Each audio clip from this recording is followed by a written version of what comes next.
Ciao! No, davanti a me ho un Ford F150.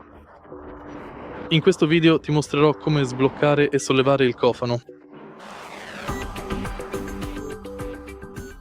All'inizio diamo un'occhiata al lato sinistro dell'auto, proprio qui, dietro la portiera del conducente. Quindi abbiamo questa leva, basta tirarla. Ora il cofano è sbloccato. Diamo un'occhiata. Una volta sbloccato,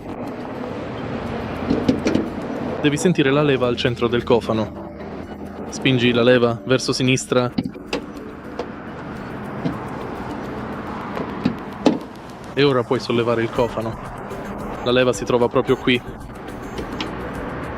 E fondamentalmente è tutto qui. Se hai trovato utile questo video, lascia un like, un commento e iscriviti al canale.